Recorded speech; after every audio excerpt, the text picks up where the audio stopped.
Hey guys, Mike here, the Detroit Borg, with a look at the new Galaxy S5, which is now slightly larger at 5.1 inches, has a fingerprint scanner for unlocking the device, also has a heart rate monitor underneath the camera on the back, also has a new 16 megapixel camera, good for 4K video recording, and is IP67 certified, so that means it's dust and water resistant. So you could submerge this in 1 meter of water for up to 30 minutes. So we're going to actually test that in this video. Alright, so in terms of specs, I'm actually using the SM-G900H version, which is the version sold in Latin America. So this means I have the Exynos octa-core processor, but most people will get the version with the Snapdragon 801 processor, which is a quad-core processor. The Exynos is an octa-core processor, so it combines two quad cores, 1.9 GHz quad-core Cortex-A15 and a 1.3 GHz Cortex-A9. Alright, so this has 2 gigs of RAM, just like last year. Also, it comes with 16 gigs of storage, and it does have a few other storage options, but you can use the micro SD card slot to expand storage all the way up to 128 gigs, and you can load apps on that card thanks to TouchWiz. So there is a new version of TouchWiz with this. So let's go ahead and unbox this thing. I'm just going to crack the lid here. Now, as you can see, I have the white version, but this is available in black, gold, as well as blue, and I'm sure other colors are coming. We're going to set that aside for just a minute while we take a look at the accessories. So again, SM-G900H quick start guide. So we have our Samsung in-ear headphones with the inline mic and volume controller. They also give us additional ear tips if you want to find the ones that fit your ears. And then we also have our Samsung USB wall adapter for charging. Now we should also find our USB charging cable.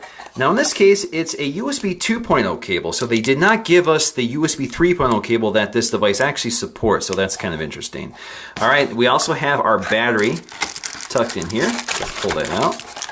So once again, this battery is 2800 milliamp hours, and it also integrates the NFC technology as well. All right, so let's take the plastic off our GS5. So we got a little label back here. There we go. We have that new back panel, which Samsung calls Modern Glam. You can see it kind of has a shimmery quality to it. It actually kind of looks gold when I look at it right now. I'm not sure if that's being picked up on the camera, but it's not quite that white color. It's got a pearlescent color to it. We also have a label on the front protecting the screen. And I see we have one more piece of plastic covering the camera lens, and we have another piece of plastic covering the door for the USB 3.0 port. All right, so the first thing I want to do is install our battery, so I'm going to use this little thumbnail port here for popping off the back panel. Now, if you look at the inside of the battery cover, you'll see part of that IP67 certification, which is the seal that goes around the internals of the chassis here. It seals in the battery as well as the other sensitive parts that you don't want exposed to water. Now, as you can see, we have our combination micro SD and SIM slot. This is a micro SIM, not a nano SIM, so you do have to install your SIM first. You can also install your SD card slot right on top of that. So let's go ahead and pop this in. Now, wireless charging is available here, but you do have to buy the accessory, which is a kit, which I will plan on reviewing at a later date. Now, down here we have our waterproof speaker, which, as you can see, is not sealed up with the cover. All right, so I'm going to pop on the back panel. Snaps into place. All right, so let's go ahead and boot this up for the first time. So we get a new Samsung splash screen and animation. Alright, so let's take a look at the design of the GS5, which is pretty familiar.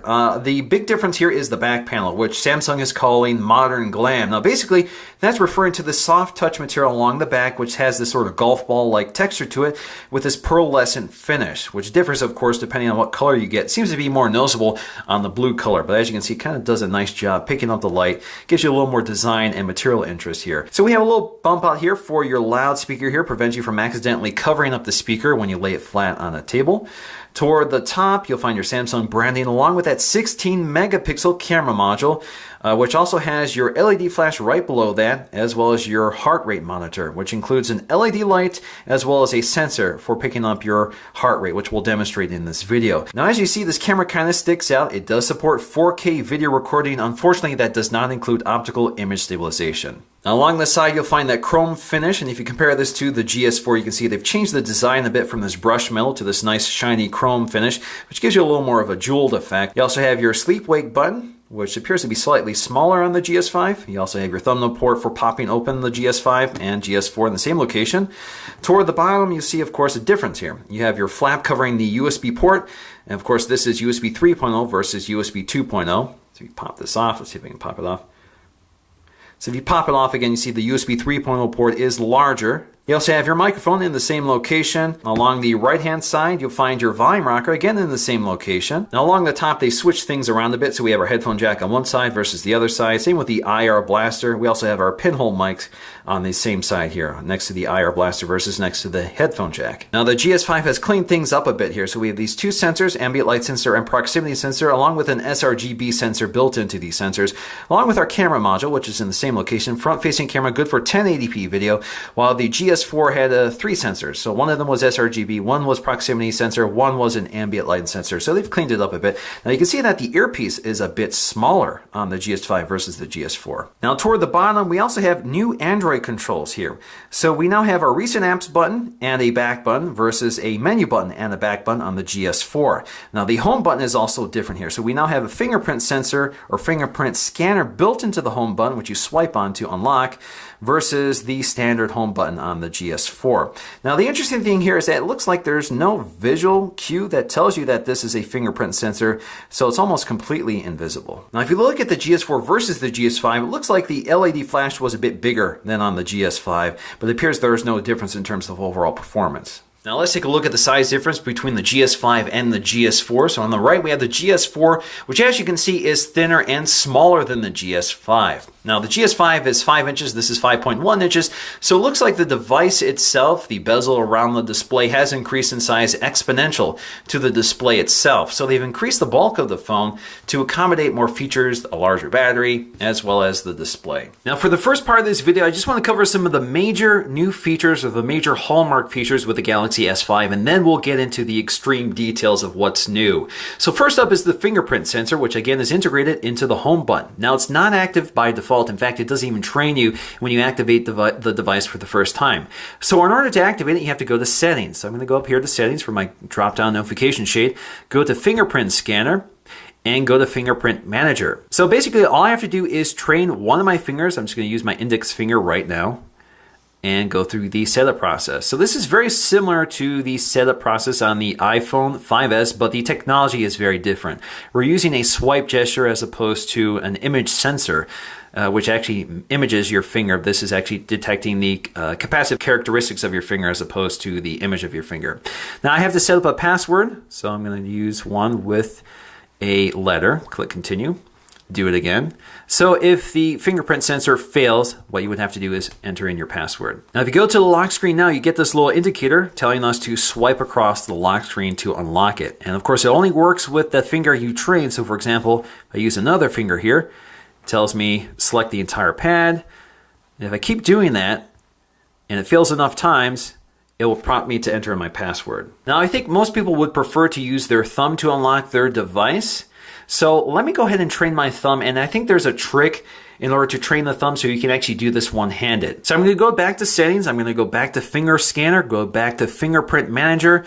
I have to swipe my index finger to make changes, and I'm going to go ahead and add another finger. Click OK. So I'm going to train my thumb in the position I would normally use it to unlock it, kind of the side position. And as you can see, if you don't quite make a full swipe, it will tell you to re-swipe your finger. So now if I go to my lock screen, swipe down, you can see it actually works. Now admittedly, this technique isn't as reliable as using the full finger swipe. Now the next feature I want to highlight is built into the S Health app, which is the heart rate monitor. So as you can see, when you click start, all you have to do is tap your finger to the sensor on the back. It lights up automatically for you and begins measuring your heart rate. There you go, 82 beats per minute. If you want to reset it, click start. Again, press your finger to the back. Lights up for you, begins measuring. 92 beats per minute. So let's try again, one more time. There we go. Now the other big feature here is the IP67 certification, which means this device has been designed to resist water and dust. In fact, if we look at the flap here covering the USB port, you'll see that it's actually lined in rubber to seal out water and dust.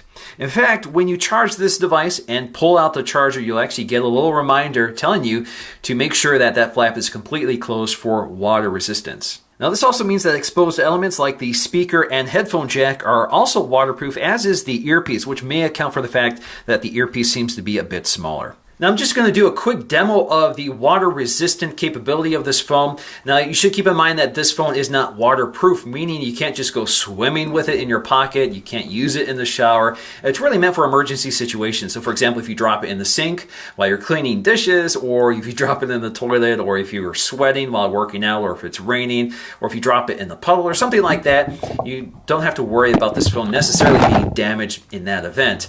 So if you can quickly take it out, you're fine. But this one can be submerged under 3 meters of water for up to 30 minutes, and you can really push it if you really test it out, but really it's meant for emergency situations. Now you can't use the display when it's submerged in water and the speakers are muffled, but everything else seems to work, and it's really there just to keep the phone from being damaged. So I think one of the other major new features here is Ultra Power Saving Mode, which is debuting with the GS5. We really haven't seen something quite like this before. It's not just a simple power saving mode. Now it's giving you an estimate when I activate this feature. It gives me an estimate that with 50% battery life in Ultra Power Saving Mode, I can get 6.2 days out of this phone. So it reduces performance, including the display. So change it to a grayscale display. Allows me to make phone calls, text messages, and even browse the web and some additional apps. And I'll show you exactly how this works. So if we enable this, it's going to change the state of the phone to enable Ultra Power Saving Mode. So it's dialing back performance by closing apps, changing the launcher, that sort of thing. And with an OLED display, if you're not powering the pixel, it's not lit, so you're saving power. So if you have a black background, none of those pixels are being powered, just the pixels needed for these icons and the text. So that dramatically improves performance. So as you can see, we have a phone dialer here, which resembles the phone dialer we're familiar with. You also have your messaging app. Again, same thing, just dialed back for performance. So you can see the colors are just gray. We also have an internet browser, so we can browse the internet. So it's a full browser here, so you can dial in any website you want. You can go right to Google. So the experience is the same, it's just in grayscale. Now you can add additional apps here which are restricted, and also performance of the touch display seems to be reduced. It seems to be less sensitive. So you can add a calculator, you can add the chat on app, clock, Google+, Memo, Twitter, and voice recorder. And that's about all. So if you want to disable this, go to the drop-down notification shade, which is also kind of simplified here.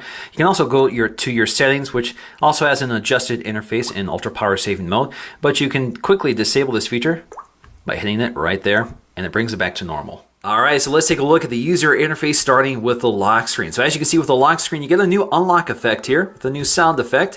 It takes you directly to your home screen or where you last left off. And you can see that the interface is pretty familiar, but let's jump back to that lock screen to show you that we also get our date and time as well as some weather information. You can also quickly launch the camera right from that lock screen. Now let's take a quick look at that home screen. So as you can see, the experience is pretty familiar. You have your weather and clock widget up top. You have your Google search bar right there. In fact, you can say, "Okay, Google," to activate the feature. We're not going to explore that just at this minute. Now you can edit your home screens by pinching in and out, and as you can see, you have the option to add additional home screens or select which one you want to be the home screen by tapping the home icon up here. You can also drag and drop any one of these to your trash can. Now you can also add your widgets, and under here you can see that they've organized widgets a bit better. So for example, we now have kind of a foldering option. So for example, if widgets come in different sizes, they're all grouped together for you. And then we have search widgets. So for example, if you just don't want to keep swiping between all your widgets, you can just go ahead and search for them directly. You can also set your wallpapers from here as well, and you can go to home screen settings to change the transition effect of your home screens. Card stack is default, but of course you can turn that off or use 3D rotation. You also have the My Magazine viewer, which you can turn off. So let's get to My Magazine. So if we swipe to the left, we get to My Magazine, which is powered by Flipboard. Now we get these individual tiles here, which you can reposition if you want and reorder. And these are basically news feeds. So they feed news dependent on the category, such as arts and culture, science and technology. So for example, I can move these around and they just surface the top story here. What they don't allow you to do is swipe between them, swipe between the stories directly in the widget. You actually have to open it up to see it. Now you can also integrate other things here, including Twitter, Google+, and YouTube, and all that is down here. So for example, I have my YouTube app. I can see the latest feed for my subscription. I can go up here to change my settings. We get a little settings icon. This allows me to add additional tiles or to remove additional tiles. So for example, I have several categories here which I haven't added, such as music, living, food and dining, today's picks, travel, science and technology, which I did add, but if I want to remove it, all I have to do is uncheck it. Down here I have social, which are apps that can take advantage of this feed. So we have YouTube, Twitter, and Google Plus selected, and of course you can add a few more if you prefer. Now, if you want to access these, you just tap on them. For example, it takes me right to the YouTube Flipboard feed. So again, this is I've logged into my account and this is my subscription feed. Now I can also go up here to my settings and I can change what exactly appears under each category. So for example, under tech and science, I can see all the things that feed directly into that category. So I can see Apple News, apps, gaming, etc., etc., etc. But I can also see specific websites such as BGR, Digital Trends, and Gadgets. So if I want to add those to my feed, I can do that. CNN Tech, BGR. Now from this window, I can also post directly to my social network. So I see Twitter selected by default. I can also select Google+, or I can log into others such as Facebook to post from here. So for example, if I want to post a tweet, all I have to do is enter it into this text box. I can also search for items. So for example, if I want to search for Android stories, I can just type it in. So if we input Android, you can see we get lots of search results from news sites that feed Android news, such as Android Authority, Flipboard panels that search Android, users by the name of Android, Twitter feeds by the name of Android, RSS feeds, Google+, YouTube feeds, SoundCloud, other services, Instagram, as well as Flickr, 500 Pics, Tumblr, and more. Now, if you want to add any of these items to Flipboard, just tap on them, click bookmark, and you're good. Now, if we go to our drop-down notification shade, you can see this has also been slightly redesigned with the circular theme for the quick access toggles. And you can see the ones they've included by default. Now, if you want to see all of them, just tap up here. It shows you all of those quick access toggles, which shows you just how many features are available here.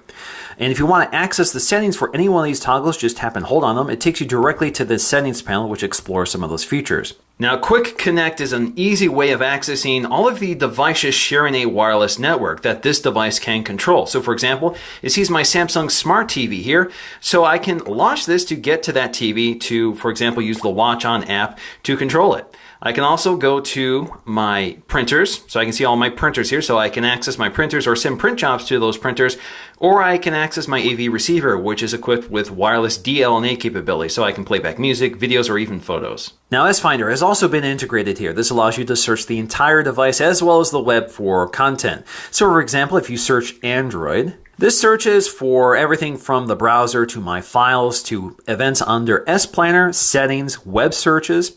You can also filter this by, for example, the type of media you want to search for, images, music, or videos, the time frame, such as, for example, past 30 days, past 7 days, yesterday, today, or the next 7 days in the case of an event on your calendar. You can also search by tags and location tags. So there's a lot of search options here. Now, foldering has changed here as well. So as you can see, when you open up the folder, you get this little animation, and the icon is different. You can see it actually shows you the first 6 items in the folder. You can also go up here to edit. So you can change the color of the folder if you want, or you can tap up here to change the name. Now, they've made some significant changes to the app drawer. We no longer can pinch in and out to see all of the pages, but you can still use that slider mechanism to slide between them. They give us just 2 pages of apps, and they've refrained from installing all of the apps. In fact, if you go up here, you can actually go to Galaxy Essentials to see all the apps that did not come installed with this device, which historically they've kind of just added, such as the Samsung Watch On app for using the remote control, the Samsung Smart Switch mobile app, the SideSync app, the Samsung Gear app, so you see one for Gear and one for the Fit Manager, S-Note, Scrapbook, Samsung Wallet, the S-Translator, Story Album, and the Video Editor. So all of those are not pre-installed, but you can download them here. You also have the ability to create a folder. So for example, I'm just going to do test. Like so, and you can go ahead and start adding certain apps to that folder. So let's say we want to add our YouTube, etc., etc. So just select those, click done, and now we have our little folder here. In fact, we can go up here and change the color if we wish. Now, if you look down here, you can see the action of creating the folder creates another page under the app drawer that is dedicated just toward folders. So if you want to move this or add it to the home screen, just tap and hold it and drag it to one of the available home screens here. Like so. Now, if you want to rearrange apps within the app drawer, you actually have to go up here to edit, and then you can start moving them around. So for example, if I want to drop the folder here, I can't. It stays back in this folder page, but I can go ahead and move these apps around like so. Now, if I'm not using that editor, basically when I tap and hold any of these icons, it takes me to the home screen to drop the app. Now, I have several options up here. I can create a new folder. I can go to App Info to see more information about the app. I can disable the app, meaning I can't uninstall this app. If I could uninstall this app, I would see uninstall, or I can cancel. If I go up to App Info, Just shows you some information about it. Google search, you can uninstall the updates, you can turn it off, you can force stop it, that sort of thing. Now you can also change the order of these icons, so you can go to view as, you can do custom, which is default, or you can do alphabetical. That also changes the orders in the folders. Now you can also see your downloaded apps and uninstall them if you want. You can select which ones you want to uninstall. You can also uninstall or disable apps, and any of the apps that are eligible for disabling or uninstallation are selected here, so you can select certain ones here. You can uninstall that one. You can disable that one. So certain ones can be uninstalled, certain ones just can be disabled. You can also hide apps. So if you just want to hide apps, if you can uninstall them, if you can't disable them, etc., you can alternatively just hide them from view. Now in terms of the Android keys, we have our home button. If we tap and hold the home button, it takes us to Google Now. And if we double tap the home button, it takes us to S Voice. Now the S Voice interface has also been redesigned, so let's go ahead and test that out. What's the weather like tomorrow? On Wednesday, we'll have some sunshine with a few clouds. Now we also have our recent apps button. So this shows us all of our recent apps. And as you can see, this has also been redesigned a bit. So you can tap on any one of these to get back to them, and like so. Or you can swipe them out of the way to close them.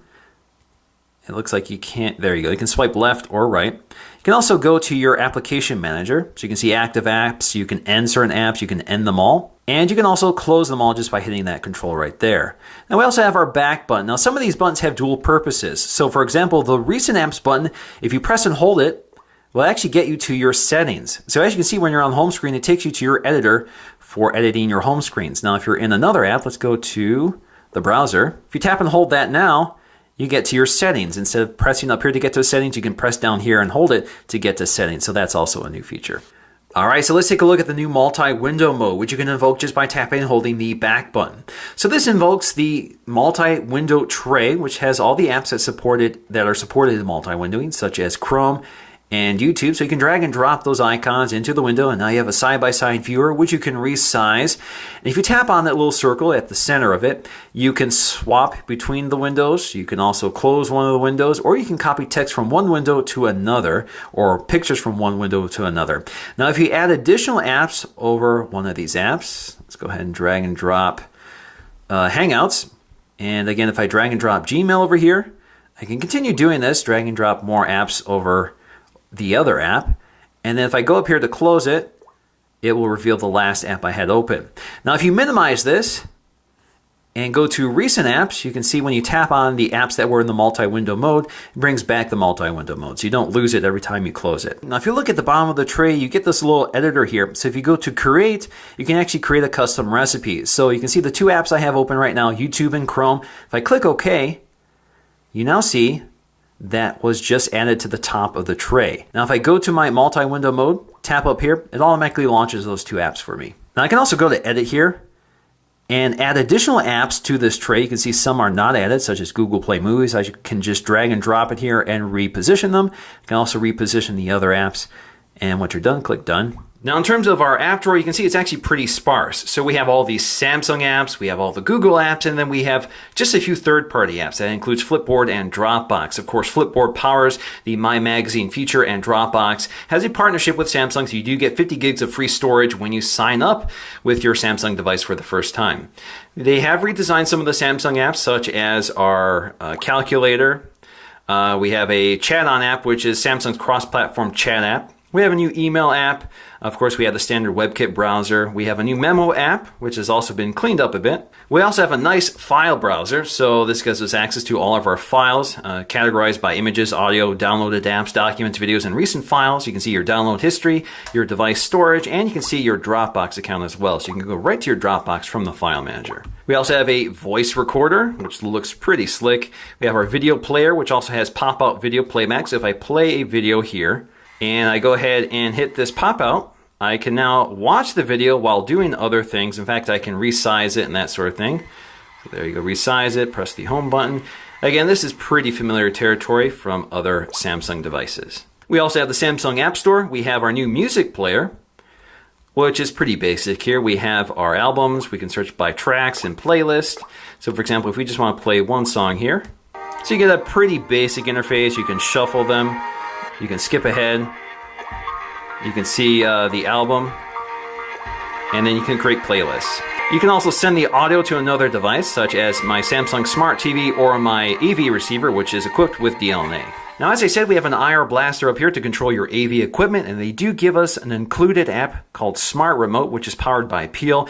Basically, all you do is log in and specify your service provider. So in my case, that's Comcast. So it shows me all my programming. And for example, I can go back to see everything that's on NBC, PBS, ABC. I can see my channel listing. And if I just want to access any one of these, all I have to do is tap on it and click Watch Now. It sends the code to the TV to change it to that right channel. I can also jump to my remote control here for volume, channel up and down, source. I can go here to select my device. So if I want to control my set-top box or my TV box, I can do that as well. And I can add additional equipment or even set up different rooms. If I want to control different rooms with this remote app, I certainly could do that as well. They do not include the Watch On app, which has a few additional features, but again, that is under Galaxy Essentials. So if you want to install that, you can. Now, the great thing about that remote control app is that it puts this permanent widget on your lock screen. So you have quick access to it, so you can change your channel, change the volume, turn the TV on and off, same with the set-top box. Now, next up is Kids Mode, which is sort of a launcher that replaces the TouchWiz launcher when you launch it. Now, this is here mostly to prevent kids from accidentally deleting things or having access to things you don't want them to have access to. So it's kind of like a sandbox that's behind a passcode. So they can't get out of this without knowing the passcode. In fact, it's geared toward these child-friendly apps for drawing, playing music, playing videos, that sort of thing. All of that is in here. And if you want to get out of here, you have to tap this little island down here and tap in your passcode. And that takes you back to your TouchWiz launcher. Now, we also have the S Health app, which integrates that heart rate sensor, so it will monitor your steps, the calories you've burned, and your food intake. You have lots of other features here I'm not going to explore. You can see your exercise. You can also add additional apps from the Samsung App Store to integrate with S Health. Now, the best way to explore all the features in the Samsung phone is to go right to Settings. And the first thing I want to take a look at are these quick toggles up here. As I said, you can just tap and hold on any one of them to take you directly to the control panel. But you can also edit what appears up here. This also allows me to show you exactly what's in this device. So, of course, we have Wi-Fi, we have GPS location, sound, screen rotation, lock, so you can toggle that on and off. As you can see, you just toggle on and off like that. Same with Bluetooth, mobile data, U power saving mode, which will explore multi-window mode, toolbox, and Wi-Fi hotspot. Now you can tap this icon up here to see all the widgets, and as you can see, we have more things here, including screen mirroring, which allows you to mirror the device, your Samsung device, directly onto an all-cast compatible device like a Samsung Smart TV. We have NFC technology, we can disable syncing, we also have Smart Stay and Smart Pause. Now, Smart Stay basically prevents the display from going to sleep if it detects your eyes are looking at it.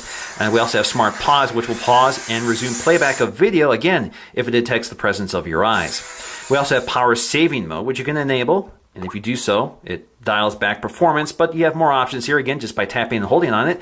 Takes you to this. In fact, when you turn it on, you now have more options here, including blocking background data, restricting phone performance, which you can turn on and off, and you can enable grayscale mode. Now, we also have blocking mode, which is kind of a do not disturb feature. And when you enable this, you have several options here. You can block incoming calls, turn off all notifications, turn off alarms and timers. You can also set specific times for the do not disturb feature to be activated. And you can allow certain calls to come through. Now, we also have car mode. And when you're in car mode, it simplifies the interface and allows you to control it with your voice. So, for example, you can stick this on your dashboard and you can say, "Hi, Galaxy. Navigate to the nearest gas station." Would you like to navigate to gas station? Yes. And of course, with your voice, you can place phone calls, send messages, or read messages, and play music. Now, if you live in a cold climate, we all know that you can't touch the screen with gloved hands and operate it. However, Samsung has enabled a feature here. If we go to Settings and enable touch sensitivity, this increases touch sensitivity so you can now use gloves to operate your phone. It's not perfect, so for example, these gloves are still a little too thick to operate it, but I can operate it by touching a little harder. Now, once I disable this feature, no matter how hard I press, I can no longer operate the screen. Now, another new feature here is Toolbox, which brings up this little icon that floats on top of the screen. It stays on screen no matter what you're doing, but it does fade as it kind of times out there. So it's not terribly intrusive, but the idea here is when you tap on it, you get quick access to popular apps or apps you tend to use the most. But you can edit this. So for example, let's see if we want to launch the camera app. There we go, launches the camera app. And of course, when you're using the toolbox mode with the camera app, it does disappear. But when you press the home button, you'll see it again. And you can launch other apps. Now, if you want to edit this, you can go up to edit, or you can remove it just to get rid of it. But if you go up to edit, you can actually edit what appears under that toolbox. So for example, if you want Chrome, you can enable that as well. Unfortunately, I do have to remove one of the apps in order to add Chrome. So let's go ahead and remove the WebKit browser and add Chrome. And we're going to click Save. So when I tap on that, I now have quick access to Chrome. Now, if you tap and hold the power button, you have several options, including power off, airplane mode, restart, emergency mode, mute, vibrate, and sound. Now, emergency mode will explain exactly what this is. Now, this is something you set up under settings, but basically it's intended to help your battery last longer. Send notice of your approximate location to the mobile phone of a chosen contact that you set in advance. That's what you do under settings, and I'll show you exactly where that is. The idea here is if you're in a situation where you can't talk, you can't pick up your phone, or you've crashed, or something's going on, this is kind of an option to hopefully get you some help. Now with volume, you have several options here. So if you hit the volume control and hit this gear icon, you can change the volume of the ringtone, your media, your notifications, as well as your system sound. Now let's go ahead and take a look at our all-new settings panel, which is quite interesting here. So you can see that everything has been redesigned with this sort of circular icon with these bright, bold colors for easy categorization. But up here, the first category is quick settings. So you can see your quick settings. These are all toggles that you can edit. So these are things you can put to the surface of your settings panel. But if you look down here, you can see that they also appear under these categories for network connections, connect and share, sound and display, personalization, motion, user and backup, system, as well as applications. You can edit this by going up to the editor here. So you can go to edit quick settings and you can specify which ones you want to appear here. Now you're limited to 12, so if you've already have 12, which you do by default, you'll have to remove one or uncheck one in order to add another. But alternatively, you can just search. So for example, if I want to change my display settings, all I have to do is start typing in display. And there you go. Now what's a Samsung device without lots of additional options? So you can change your view to list view. If you prefer this. Personally, I think I prefer this. I think it's easier to glance at. You also have the tab view, which we're more familiar with, connections, devices, etc. You still get those new icons. Now let's look through some of our settings. Now, as I said, the quick settings are actually redundancies. They appear down here below. They're just kind of put here for quick access. You don't have to scroll through here. So we have our network connections, which includes Wi-Fi, Bluetooth, tethering, and Wi-Fi hotspot. Our location, data usage, airplane mode, as well as more networks. That's where you can set up your APNs. You can also go up here to see one of the other new features here, which is Smart Network Switch, which I have enabled. Now basically this is a feature that combines the power of your wireless Wi-Fi connection as well as your cellular connection. So it combines the forces to give you faster download speeds as well as more stable download speeds. So we have NFC technology as well, so you can enable this and allow Android Beam and S-Beam to use it. We also have nearby devices. So nearby devices could have access to your Samsung phone for streaming media. You also have your printing services, because this is the latest version of Android that we do have integrated printing. We have screen mirroring. Again, this is a toggle that's also available under quick settings. This allows you to mirror your display to a Samsung Smart TV or any TV equipped with an all-share cast device. We have our sound settings, and this is where you can turn off any annoying notifications, such as the touch sound. You keep hearing that Nature UX touch sound. So as you can see, when I turn that off, you no longer get that blooping sound. When I enable it, you do get the blooping sound. So if you don't like that, there you go. That's where you can change it. You can also change your ringtones, your vibration settings, notifications, etc., etc. So there's lots of options here. You also have your display, which includes Adapt Display. So if we go to Adapt Display, where is that? Screen mode here. Adapt Display uses the sRGB sensor on the front of the device to adapt the display to the conditions or the ambient light conditions. You can also set it to dynamic, standard, professional photo, or cinema. You also have your screen timeout settings. You have Smart State technology, which again monitors for the presence of your eyes, which you can toggle on and off here as well. Screen rotation, you can change your font as well as your brightness controls. And of course, brightness is also included in the drop-down settings.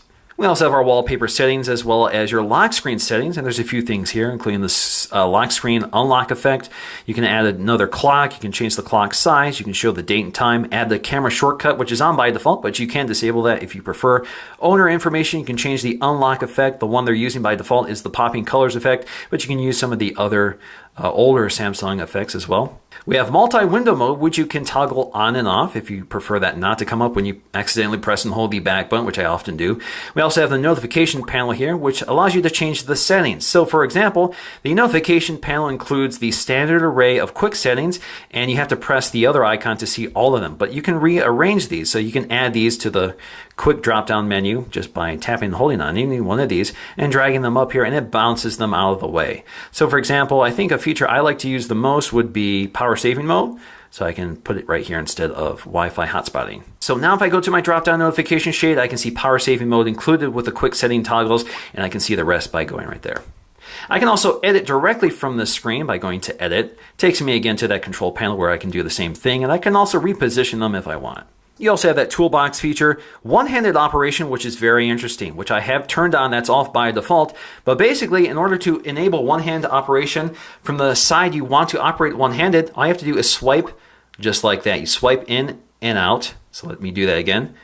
That disables it. That enables it. And if you're left-handed, you do the same from the left edge. And it's left justified. Now this one-handed operation also comes with some other features. So you can resize the window. If you tap up here, you get another dock, which you can also edit. So if you go to edit, you can select which apps you want here. You basically drag and drop apps to that dock. Click check. And then you can also go to full screen mode. You can go to your people so you can see all your recent contacts. And then you can also change your volume. Go back, home, and your recent apps button. Now under personalization, you have easy mode. Now easy mode is kind of the grandma mode. So you get these 3 screens. You can add contacts for quick access to them. So you can create existing or add existing contacts or create new ones. You can see these quick widgets up here for weather, date and time, as well as access to your LED lights, so you can turn on your flashlight, which I actually find very useful. I wish that was kind of integrated under quick settings. You have your magnifier, so you can use this as your magnifier for reading your menus or whatever. You have your camera. You can see these icons are bolder. You have your phone app, your messaging app, your browser, gallery, email, etc., etc. And you can also add additional apps right here. So all the apps you have pre-installed, you can also add. And you can go to more apps to see all the ones that are not installed. Now under motion and gestures, we have some familiar options, including air browse. But basically, this will tell you exactly what that feature does. So you can swipe down above the device without touching it, left or right, up and down to navigate emails, to browse your gallery, to navigate through websites or scroll through websites on the internet. You also change your music either in the music app or directly on the lock screen, all without touching the phone. You also have direct call. So when you're looking at a contact, all you have to do is raise your device to your ear and it will automatically call them. This also works under messaging. So if you're looking at a text message and you just want to call them, just lift it to your ear. I actually find that very useful. We also have Smart Alert. So basically, when you pick up the device and you have a notification, it will kind of vibrate for you. We also have mute/pause. So we have several features that are on by default. The one that was on by default is covering the screen with your hand to mute it. And this tells you exactly what that means. Basically, if you cover the screen with your hand, that will mute phone calls or pause media. And then we also have turn the device over to mute calls or pause media. And then we have smart pause. You also have palm swipe to capture, which is also on by default. This is very useful. So this allows you to do a quick screen grab. So I can do this. It's showing you to use the edge of your palm, which you can also do, but I can also just use my finger here like that. Now, AirView is another interesting feature here, which is off by default, but this allows you to, without touching your screen, hover your finger over the display to see, for example, calendar events under your calendar. Look at an expanded view of your gallery by hovering your finger over one of your gallery icons. Scrub a video by hovering your finger over the playback scrubber. You can also see your speed dial contacts by hovering your finger over the phone dialer. Now this really only works in certain Samsung apps. So as you can see here, when I hover my finger over my email messages, it expands out for me and shows me an expanded preview of that message. So again, I'm not even touching the screen and it sees my finger. So you can see it's maybe within an inch of the display. And if I'm in my gallery, all I have to do is hover my finger over any one of these images to get a preview.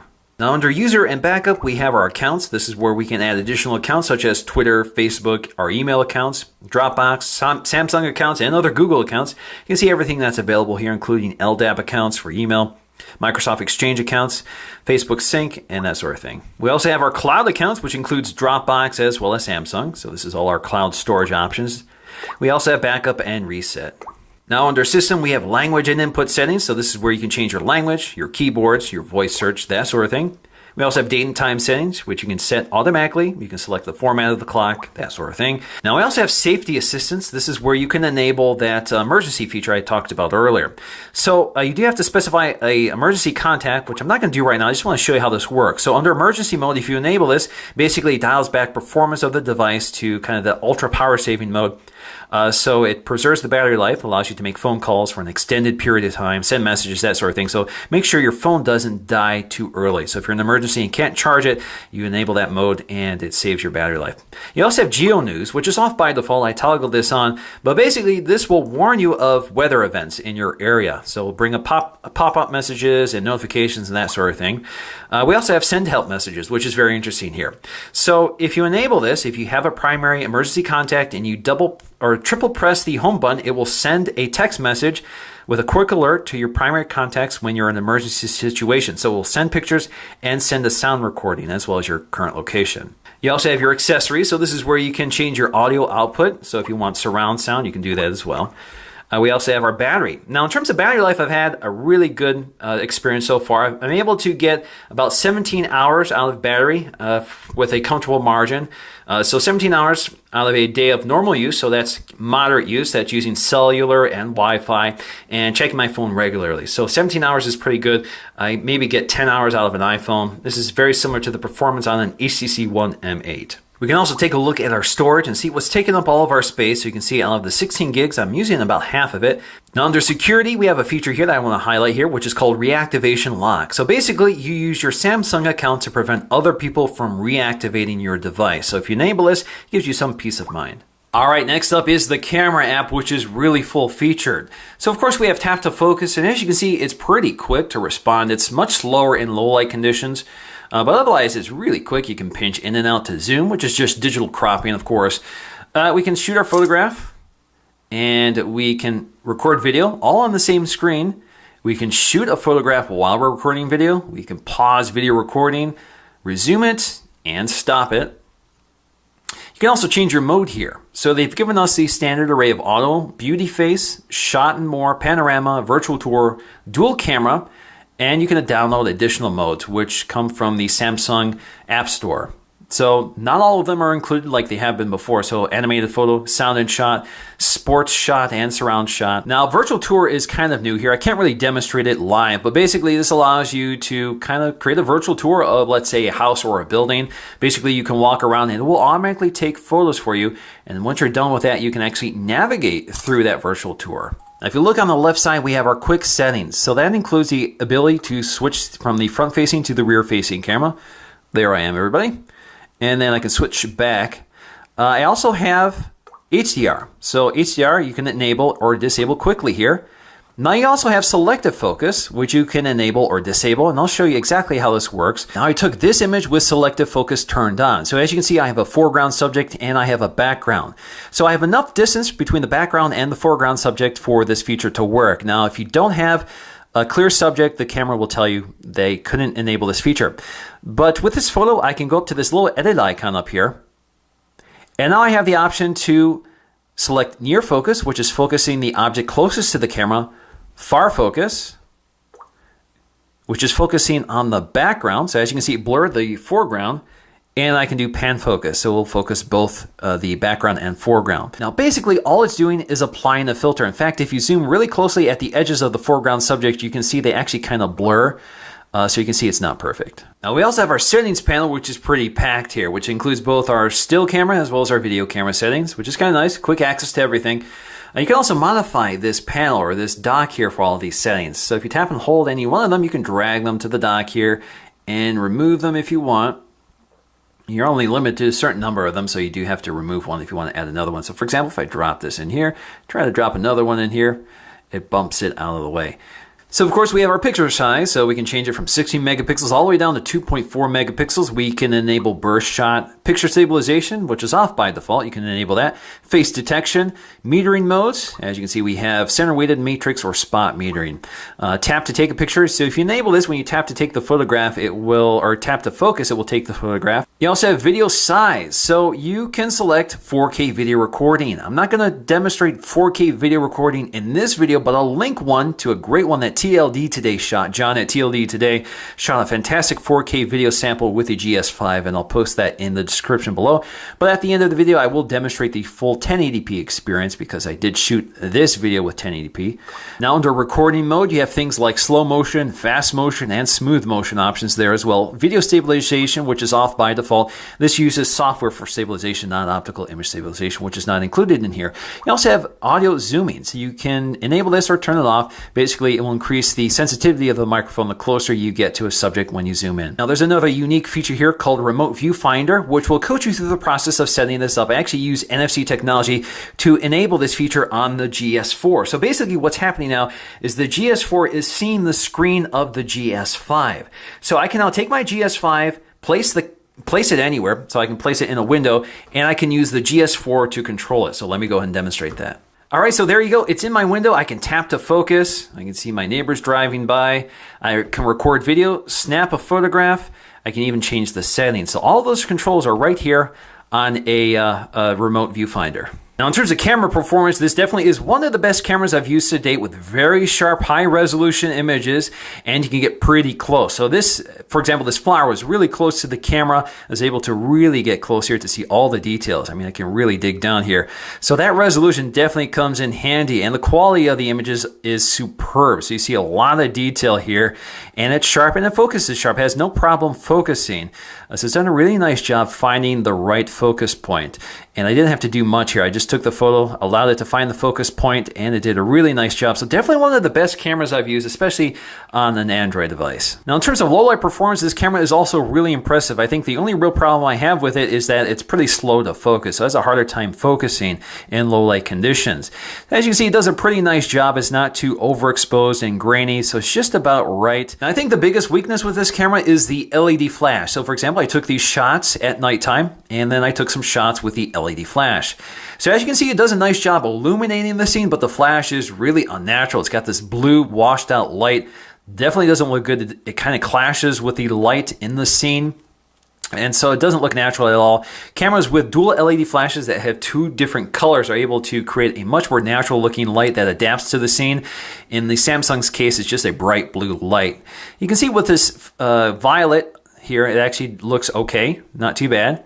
But again, with the scenes with more complex lighting conditions, it's definitely not as good. Now, the GS5 has definitely improved upon the GS4's display. It's much brighter, the whites are more clearer. You still have that cool color temperature of the OLED display, but it's not quite as saturated. It's a little more color accurate. It seems to be almost brighter than the LCD display on the HTC One M8, so the OLED displays are getting up there in terms of their brightness. This is about 440 nits. Now, something like the iPhone 5S seems to be a bit brighter than the GS5. So this is a little around 600 nits, so this is still a brighter display. But in terms of large displays, this is definitely one of the best looking ones.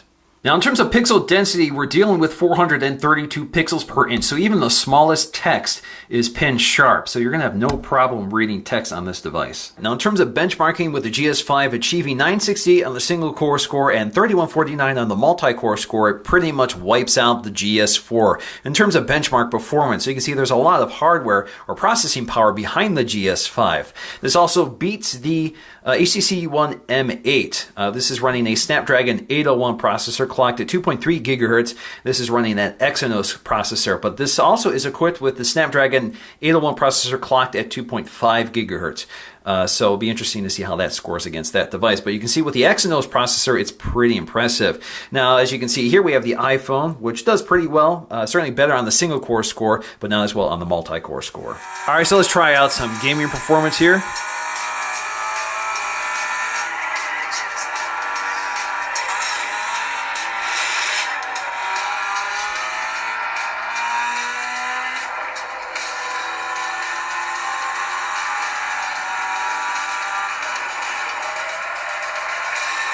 So performance is very smooth. Graphics look great, especially on this display.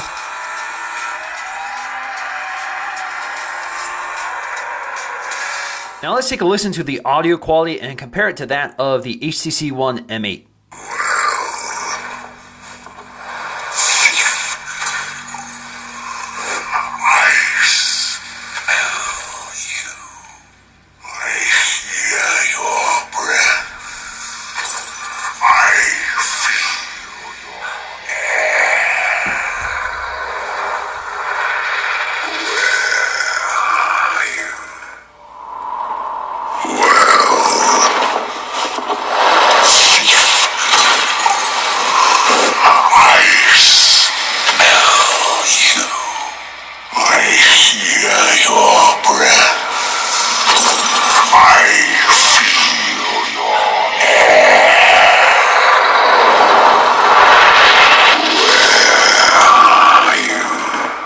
Now, in conclusion, let's quickly talk about the pros and cons of the GS5 as I see it. So we have this beautiful 5.1-inch Super AMOLED display, which is one of the best OLED displays Samsung has put out. It's bright and vivid. It's right up there with other high-end LCD screens while retaining that nice deep contrast, those deep blacks that come with OLED. So a bright display that looks great outdoors, more accurate color reproduction, certainly a big improvement over the GS4, and it's really the first time I've been really enthusiastic about an OLED display. We also get traditional Android keys, so I'm really glad to see a recent apps button as opposed to a menu button, because I'm always using that to get to the recent apps, and before it was a slow process. You had to use the slow press of one of the other buttons to bring it up. You also have really useful software features for me, such as S-Finder. S-Finder used to be kind of hidden, but now it's right on the surface here, so you can quickly search the device for apps and that sort of thing right from the drop-down menu. And we have Google Now integration right on the home screen. So we could say, okay, Google, set an appointment for tomorrow at 8 o'clock to get this review done. Touch to continue. So the experience is actually somewhat similar to the Nexus 5, so it's nice to see that finally integrated here.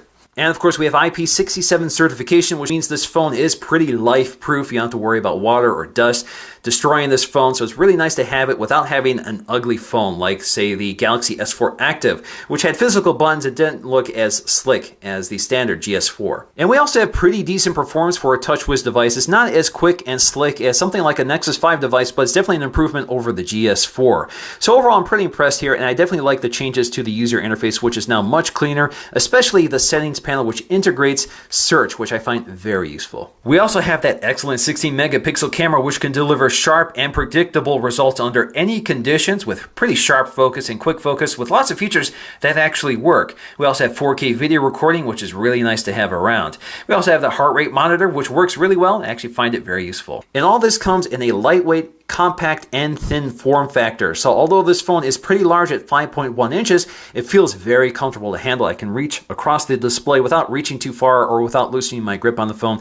So it seems to be about the perfect size, the perfect weight, and the perfect thinness. Now when it comes to the cons of this device, it really comes down to audio and build and construction quality, which is a double-edged sword. Now with audio, I don't really like the earpiece. It's kind of muffled, it's not very clear sounding, and it's a little quieter than I'd like to see. Certainly something like the HTC One M8 has a really loud earpiece, which is really clear. Audio is also very poor on this device with that single mono speaker on the back. Definitely one of the worst sounding phones, and it fires toward the back. So I'm really disappointed with the audio quality of this phone, and I definitely think Samsung has to improve this. But of course, the speaker is waterproof, unlike the other high-end speakers, so that adds to the IP67 certification. Same with the earpiece here. So maybe that does come with some sacrifice, that waterproof technology, but definitely audio is an issue here. But if you want good audio, just connect your headphones because the headphone amp is pretty good. Now the other con here is design and materials. While I think the device is well made, it's well put together, it's rigid and solid, doesn't creak or anything like that. But unfortunately, plastics in a world where high-end phones are made out of glass and metal feel a little low end and also feel a little too familiar. This is a very familiar experience from Samsung devices. It doesn't feel as exciting and exotic as something like the all-metal HTC One M8 or the all-glass Sony Xperia Z2. But for me, that comes with some benefits. It's thin and lightweight, fairly durable. It's more real-world resistant to drops and that sort of thing. So I feel a little more comfortable using this device as opposed to something that's made out of glass and metal. And of course, the back panel pops off really easily, so you can quickly change out the battery, change your SIM, and add your micro SD card slot, all without adding doors and that sort of thing on the device. Now, for the record, I'm not a big fan of the My Magazine feature, mostly because I'm disappointed that it doesn't work as well as the feature on their tablets, which have interactive live tiles. These basically just feed the top story, and you have to tap on it to get to it. You can't actually interact, you can't swipe in the tile or anything like that, so I find it less useful. And something like Blink Feed on the HTC One M8 is a lot more powerful and a lot more interactive, so this is probably a feature I would just turn off. Alright, so that is my review of the Galaxy S5. Please stay tuned for some camera samples, and remember, take a look at the description for a link to a great 4K video shot by John at TLD Today. I hope you enjoyed this video, and I'll see you again in the next one. Alright guys, Mike here, the Detroit Borg, testing out the front-facing camera of the Galaxy S5. Again, this is 2 megapixels, good for 1080p video at 30 frames per second. You actually can take photos while recording video, just like you can with the rear main camera. So there's a lot of features also built into this camera. It does a pretty good job, and also gives you an idea of the audio pickup quality. Alright guys, so now it's time to test out the rear main camera. Again, 16 megapixels, and this video camera is capable of recording video in 4K. So there is Zoe and Chloe sunbathing, and that's their favorite thing to do. Alright, so let's go outside. It's a bright sunny day and get some footage out there.